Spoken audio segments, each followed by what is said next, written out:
The lore of why I make this video and why I upload it right now is quite simple. Actually, I'd been wanting to talk about Akira Toriyama more directly on this channel for some time.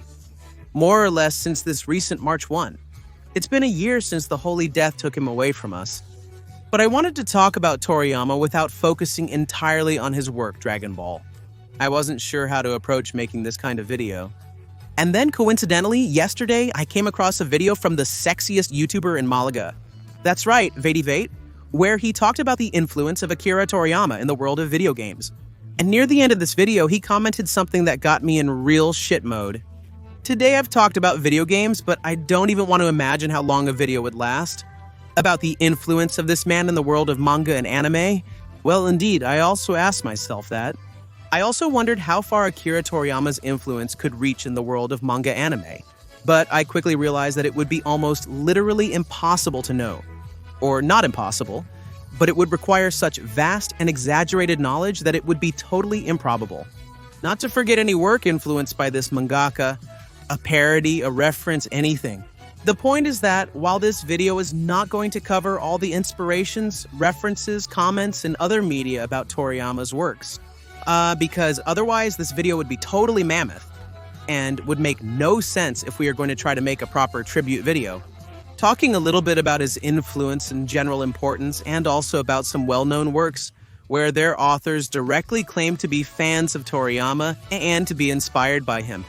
There's a joke I always like to make when I see people criticizing Toriyama, which goes something like this. Your favorite mangaka would punch you in the face if he saw you criticizing Toriyama. But the truth is, seeing how practically all relevant mangakas respect the figure of Toriyama, even more than we fans do, I don't know if it's so much a joke, comment, or a fact. Surely I'm not the first one who thought of making this video. It's been a huge effort for me. I bet there are already tons of videos like this. But I don't know, I don't care, honestly. I just felt like doing it from the bottom of my heart, so that's what it is. If you don't like it, tough luck. Anyway, let's start with the nonsense.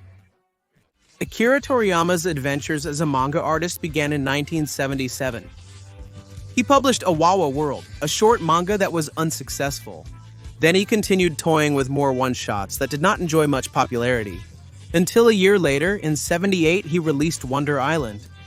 A one-shot that was published in the weekly Shonen Jump, and that now is Toriyama's debut in this very famous magazine. He then did more one-shots, emphasizing Tomato the Detective Girl.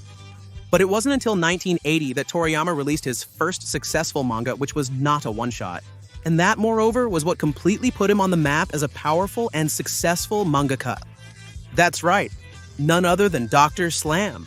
One of the most famous and successful comedy mangas in history, which lasted 4 years, ending epically in 1984. In the meantime, Toriyama continued to toy with other stories, releasing several more one-shots until '84. It would be in that same year where a legend would begin. An unprecedented global phenomenon, I'm certain of it. The author could not have envisioned that the outcome would exceed expectations by such a vast margin, not even in his wildest dreams. Dragon Ball officially began its publication in that year. The manga lasted until 1995. As you know, Dragon Ball Z as such, in many quotes, does not exist. Because Toriyama never made a separation between what we know as the original Dragon Ball and Dragon Ball Z, but at the manga level, it's a single story. It's not separated between Dragon Ball and Dragon Ball Z, it's all one manga. From the moment Bulma meets Goku on Mount Paz, until Goku shoves a Genkidama up the ass of that son of a bitch kid Buu. Following Dragon Ball, he engaged in numerous projects. Honestly, the one I like the most is Sandland, a manga he wrote in the year 2000, and of which we have a video on this channel. By the way, highly recommended. He did a bunch of super varied one-shots because the truth is that Toriyama was a person with creative concerns. Very marked. Imagine that in 2010 he did a one-shot about Kentoki, a story about a character from Japanese folklore and myths. Then he agreed to work on something serious, in quotes, again about Dragon Ball with the Battle of the Gods. And here the poor guy fell for the old trick of getting back into the unbearable whirlwind of Japanese labor exploitation. Dragon Ball Super began. Although, as the evidence suggests, in a more passive and less active way in the project, contributing ideas, scripts, and such, but without getting fully wildly involved and delegating as much work as possible to other people.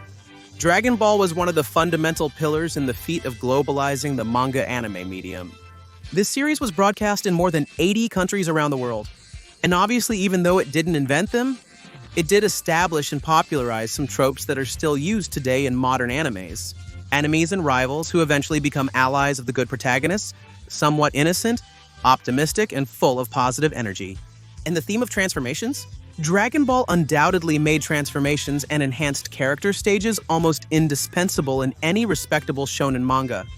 If we counted all the direct references or tributes dedicated to Dragon Ball in this medium one by one, the list would be extensive. Over time, the video would also be endless. Not to go any further, new episodes of the anime East of the Hundred Brides were recently released, and this happens in one of the episodes. So it has been, and will be forever. The truth, even in another super famous anime, Gintama, it's not that there are references or tributes to Dragon Ball, it's that literally there are entire episodes that are a super faithful parody of Dragon Ball. Imagine a special Dragon Ball episode of Gintama, similar to the Star Wars episode of Family Guy, but even better.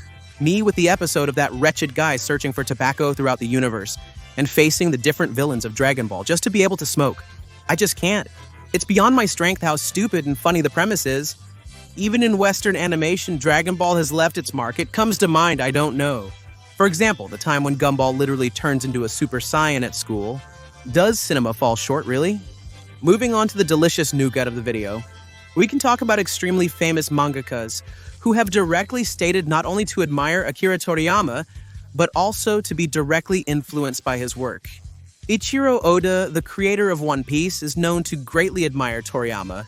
He has repeatedly said that Dragon Ball was his biggest influence and partly motivated him to become a mangaka. I'm telling this to the One Piece fans, as I am one too. When do you think it's a good idea to belittle or discredit Dragon Ball to inflame One Piece? Consider how Oda would spit in your eye if he heard you say that. Good old Tite Kubo, the one from Bleach, said the most explicit phrase that can be said to show respect from one artist to another artist. He said without Dragon Ball there would be no Bleach. Toriyama set the standard for shonen. I think these statements don't need much explanation. The truth is, there's quite a bit of Dragon Ball in Bleach too, and it's undeniable even its author says so. Masashi Kishimoto was even more specific, saying that he wanted Naruto to have the same pure energy as Goku, and that Toriyama paved the way. For all mangakas like him, Naruto will always be one of my favorite manga animes, no matter how much time passes, right? Hiro Mishima, the fairy tale creator, said Toriyama taught him how to make exciting fights and memorable characters. Honestly, I can't comment much here because I've never seen Fairy Tail. I tried several times over 10 years ago, but I just can't get into the flow of that series. I think it's even harder now. But never say never, right? For the few remaining Fairy Tail fans, that's what Mishima said. But are there really any fans left? I haven't seen one since 2015. Togashi, creator of Yu Yu Hakusho and Hunter x Hunter, said in interviews that Dragon Ball inspired him to make battles with clear rules and complex characters. Ultimately, Toriyama's influence on Togashi's work is undeniable. In Yu Yu Hakusho, there was the theme of the tournament, and yes, Dragon Ball did not invent martial arts tournaments in fiction. But in this case, something tells me it did. That it was partly due to the influence of Dragon Ball based on Togashi's statements that there was a tournament in Yu Yu Hakusho. Who can deny that Meruem is a redesign of Cell? It's quite obvious. Denying this is futile. Like banging your head against a wall, it won't get you anywhere. Horikoshi, the one from Boku no Hero, put something very similar to Tite Kubo, but even more beautiful. If you ask me, without Dragon Ball there would be no Boku, no hero. Toriyama taught me what it means to be a hero. Tough and beautiful, really. Nomura, the creator from Final Fantasy and Kingdom Hearts series. You know, the bastard who puts 80 zippers on his character's clothes? He commented that it was working with Toriyama on Chrono Trigger, the very famous game where the designs and art were in charge of Akira Toriyama. That this was what shaped his way of designing his characters? I don't know what Chrono has to do with putting 80 zippers and random stuff on your characters, but okay. The truth is that even though it's a bit of a guilty pleasure, I do find most of Nomura's designs cool.